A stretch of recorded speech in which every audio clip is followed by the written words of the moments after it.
So hi friend, I am Jiya and welcome to my channel. मेरी जो first year की exam है final वो ख़त्म हो गई है and finally I am now second year student. तो मैंने सोचा कि मैं आपके लिए एक वीडियो बनाऊं जो कि हर एक फर्स्ट ईयर के स्टूडेंट के लिए काम में आए। अगर किसी को भी काम में आएगा तो मेरे लिए वो बहुत है। तो चलो बिना टाइम बगाड़े स्टार्ट करते हैं। मैंने एक्चुअली नोट कर लिया है जो जिससे एक भी पॉइंट ना मिस हो। तो देखो, पहले फर्स्ट ईयर में हमारा जो फर्स्ट ईयर था वो 14 अक्टूबर को स्टार्ट हुआ था और ख़त्म हुआ 13 सितंबर को, यानी कि हमारा लास्ट जो प्रैक्टिकल एग्ज़ाम थी वो 30 सितंबर को लास्ट था। तो क्या होता है, एमबीबीएस में ना टोटल 4 एग्ज़ाम होती है। एक first internal, second internal, then prelim होती है और फाइनल जो यूनिवर्सिटी की एग्ज़ाम होती है उसमें first internal, second internal. First internal में पहले क्या होता है कि फर्स्ट इंटरनल में स्टार्टिंग में तो मुझे बहुत सा कंफ्यूजन होता था, क्योंकि 12th के बाद एमबीबीएस में डायरेक्ट एंट्री ली है और उसके बाद क्या पढ़ना, क्या करना, आईएमपी करना, वो करना, नोट्स करने।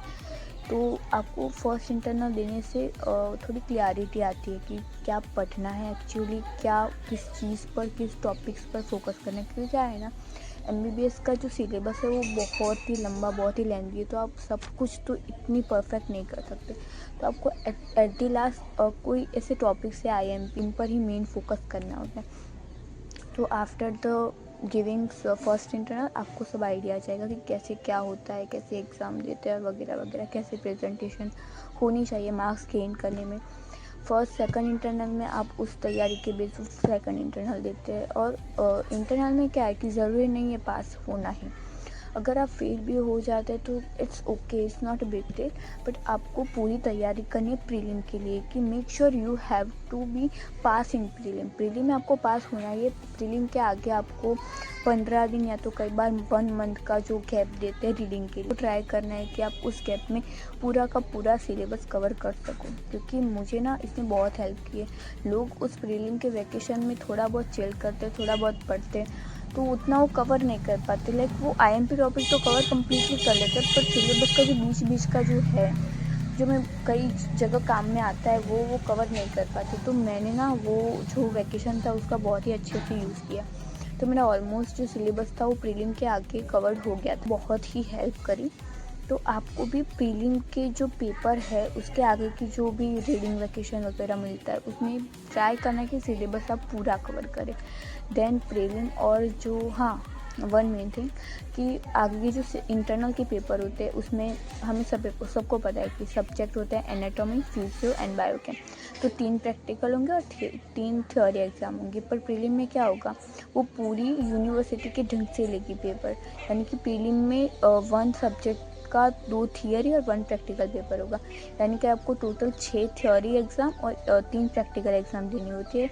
ऐसा ही हमें यूनिवर्सिटी में भी ऐसा ही होती है। प्रिपेयर करने के लिए हमें इस तरीके से मतलब प्रीलिम पूरी डिज़ाइन होती है। मतलब 6 थियरी और 3 जो प्रैक्टिकल एग्ज़ाम है। उसी तरीके से आपको जो फाइनल एग्ज़ाम है यूनिवर्सिटी की, इसके आगे हमें 1 मंथ का गैप मिला था पढ़ने के लिए। तो प्रीलिम के आगे हमने ऑलमोस्ट बहुत अच्छी से तैयारी करी थी। तो उस टाइम को हमने बहुत ही अच्छे से, और मतलब इतना प्रेशराइज स्ट्रेस नहीं हुआ। अगर आपने प्रीलिम के आगे जो टाइम मिला है उसे यूटिलाइज़ करते हो तो आपको इतना प्रेशर यूनि के टाइम पर नहीं होता। एंड उसी की तरह यूनि में भी बस इसी तरह पेपर होता है, पर आपको ध्यान एक रखना है लिखने में, प्रेजेंटेशन में।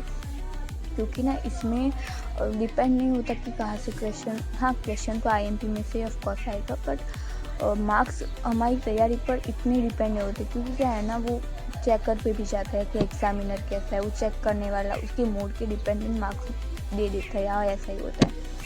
तो आपको हो सके उतनी डायग्राम, फ्लो चार्ट, टेबल वो सब ड्रॉ करना है। एनाटॉमी में जो हिस्टोलॉजी वाला टॉपिक आता है उसमें HNE पेंसिल का यूज़ करना है। कई स्टूडेंट, मैं नहीं करती थी, बट कई स्टूडेंट कलर का भी यूज़ डायग्राम में करते थे। आप भी कर सकते हैं अगर आपके पास टाइम है तो। मैंने एनाटॉमी में BDC और जो फिजियो में है वो सैम्बुलिज्म और जॉरी की नोट्स वगैरह एनेट में। दैन जो बायोकेम है उसके अंदर मैंने जैम्बल करके नोट्स यूज़ किए थे, वो बहुत हेल्प करी थी मेरे को। और बायोकेम तो एक्चुअली मेरे लिए ना हार्ड थोड़ा सा बहुत फिजियो था, क्योंकि हमारी यूनिवर्सिटी थोड़ा फिजियो ऐसा टफ और लेंथी निकालती है, और बायोकेम तो बहुत ही चिल था। एनएट में मेरी प्रिपरेशन शुरू से वैसे अच्छी रही है क्योंकि मैं उसके नोट्स वगैरह खुद से बनाती थी। तो सो दैट्स इट, आपको बस इतना ही ध्यान रखना है। और ऑलमोस्ट मैंने कवर सारे टॉपिक कर लिए, तो बस आपको ऐसे ही प्रिपेयर करना है और देखिए आपकी एग्ज़ाम बहुत ही अच्छी जाएगी।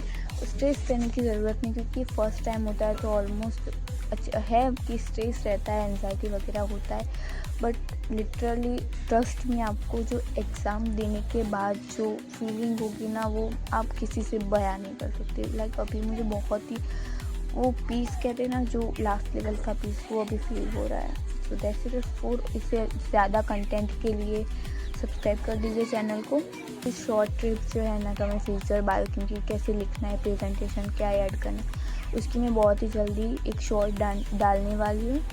और इसे अगर पहले डाल दिया तो चेक कर लीजिएगा चैनल पे जाकर, और देख लीजिएगा शॉर्ट में समझा लिया। ठीक है, ओके बाय।